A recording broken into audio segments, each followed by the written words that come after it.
इन दिनों वक्फ को लेकर हर तरफ चर्चा है। वक्फ संशोधन बिल को लेकर देश में हर तरफ बवाल देखने को मिल रहा है। देश के कई राजनीतिक दल और मुस्लिम संगठन इस बिल को लेकर केंद्र सरकार को जमकर घेर रहे हैं। इसी विरोध के चलते संसद में वक्फ बिल पेश किया गया, जिस पर भारी विवाद देखने को मिला। इसी को लेकर अब संसद में सत्ता पक्ष और विपक्ष में जमकर महाभारत छिड़ी हुई है। वक्फ को लेकर सियासत केवल संसद तक ही सीमित नहीं रह गई है। अब कई बड़े नेता केंद्र सरकार पर इसे लेकर जमकर निशाना साध रहे हैं। इसमें कोई दो राय नहीं है कि वक्फ से जुड़े हर मामले में खूब बवाल देखने को मिलता है। ऐसे में वक्फ पर सियासत होना कोई नई बात नहीं है। पहले भी इसे लेकर खूब बवाल हो चुका है, लेकिन फिलहाल अभी सभी के मन में सवाल बना हुआ है कि अगर वक्फ बिल संशोधन लागू हो जाता है तो जो अवैध जमीन है उसका क्या होगा। जानकारी के मुताबिक यूपी में वक्फ की सबसे ज्यादा जमीनें हैं। ऐसे में क्या वक्फ को लेकर यूपी में अब हंगामा होगा? बातों को न घुमाते हुए आइए आपको पूरा मामला बताते हैं। दरअसल वक्फ संशोधन बिल पास होने के बाद यूपी की करीब 98% वक्फ संपत्तियों पर खतरा मंडरा गया। जानकारी के मुताबिक इतनी वक्फ संपत्तियां अभी तक राजस्व रिकॉर्ड में दर्ज नहीं है।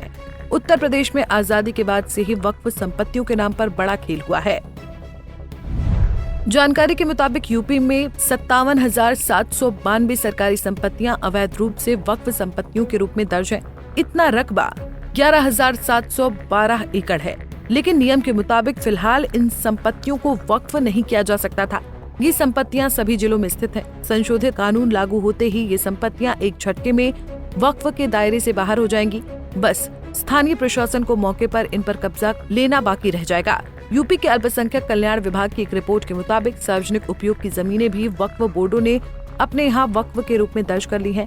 यहाँ तक कि रामपुर, हरदोई समेत तमाम जिलों में निजी भूमि के भी गलत ढंग से वक्फ संपत्ति के रूप में दर्ज करने के मामले सामने आ रहे हैं। ऐसे में ये वक्फ संशोधन बिल लागू होना बेहद उपयोगी हो गया है। इस बिल के कानून बन जाने के बाद वक्फ में पारदर्शिता आएगी और सभी लोगों को वक्फ में समान अधिकार मिलेगा।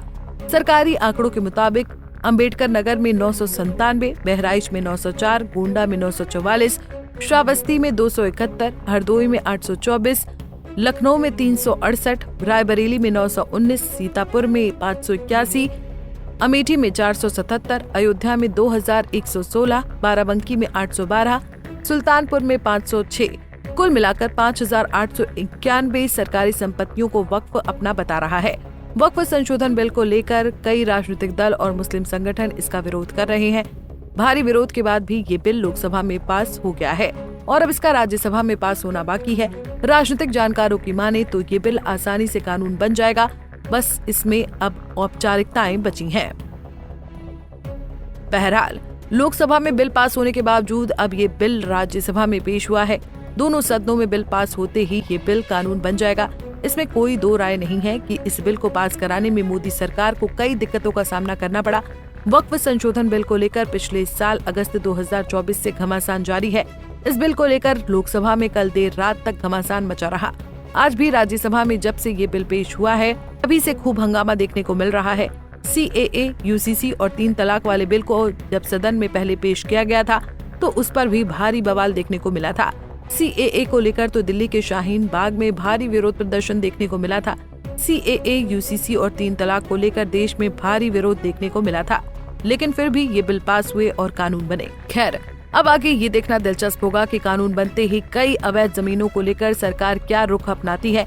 लेकिन इन सभी बातों में एक बात तो तय है कि ये बिल अगर कानून बनेगा तो इस पर विवाद होना लगभग तय है। Bureau report, Punjab Kesari TV. हमसे जुड़े रहने के लिए हमारे YouTube चैनल को सब्सक्राइब करें और नई वीडियो की नोटिफिकेशन के लिए बेल आइकॉन को दबाएं।